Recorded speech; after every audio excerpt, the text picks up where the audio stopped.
Little Miss Contrary by Roger Hargreaves. Little Miss Contrary always did the opposite of what you would think she would do. For instance, if you asked her to switch on the television, she would switch on the light.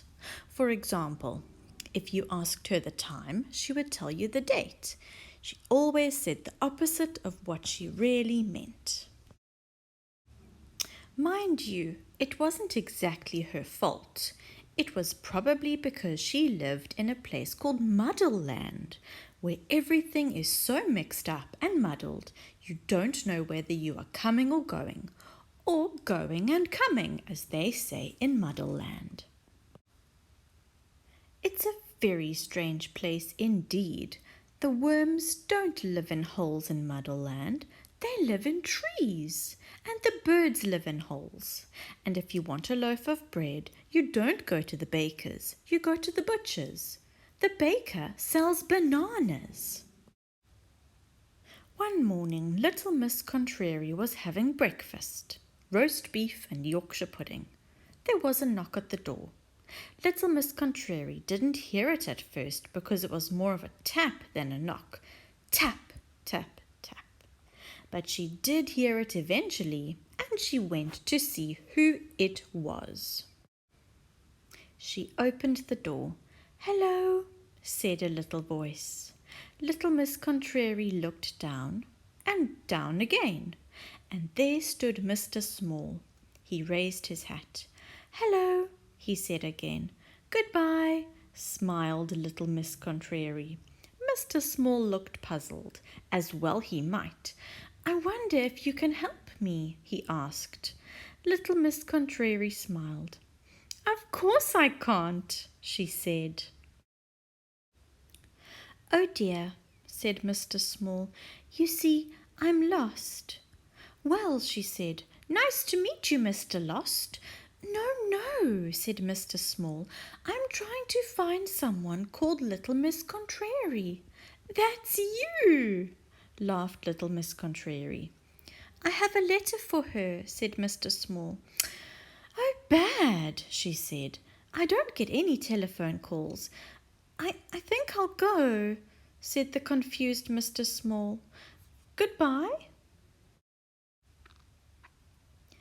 "Hello," said little Miss Contrary, and shut the door. Mr. Small went home shaking his head. The letter was from Mr. Happy, inviting little Miss Contrary to his birthday party. Mr. Happy had never met little Miss Contrary, but he had heard about her and thought it would be nice to have her at his party. The invitation was for 3 o'clock on Tuesday, the 14th of March. At 2 o'clock on Monday, the 13th of March, little Miss Contrary knocked on Mr. Happy's door. "Happy Christmas," said little Miss Contrary, and thrust a parcel into Mr. Happy's hands. Mr. Happy was puzzled. "Who are you?" he asked. "I'm little Miss Sunshine," replied little Miss Contrary. "No, you're not," said Mr. Happy. "I know little Miss Sunshine, and she's not a bit like you." Then he stopped and thought. "Oh," he smiled, "I know who you really are. You're little Miss Contrary, aren't you? I've heard that you always say and do the opposite of what you mean." "You'd better come in," said Mr. Happy. "No, thank you," smiled little Miss Contrary. Mr. Happy led her into his living room. "What a horrible room," she said. Mr. Happy grinned. He was beginning to realize that everything he had heard about little Miss Contrary was true. "Would you like a cup of tea?" he asked. "I can't think of anything I would like less," said little Miss Contrary. Mr. Happy grinned again and went to put the kettle on. After his tea, Mr. Happy took little Miss Contrary to meet some of his friends.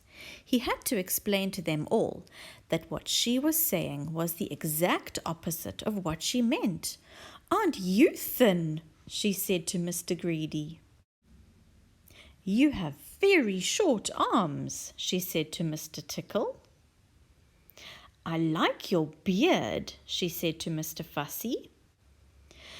Well, she said eventually, thank you for the most perfect afternoon. Now I must get home before it gets light. Perfect? Asked Mr. Happy. Perfectly dreadful, she agreed, and off she went. I say, chuckled Mr. Greedy to Mr. Happy, you do know some funny people. You can say that again, laughed Mr. Happy. You do know some funny people, said Mr. Greedy. Mr. Happy grinned, and he went home. At home, Mr. Happy remembered the parcel that little Miss Contrary had given him. It must be a birthday present, he said, and he hurried to where he had left the parcel and unwrapped it. Inside was indeed a present and a card. He opened the birthday card first. Inside it said, "Many miserable returns of the day." And would you like to know what the present was? A pair of socks. Well, not quite a pair of socks. One sock was white and the other was black.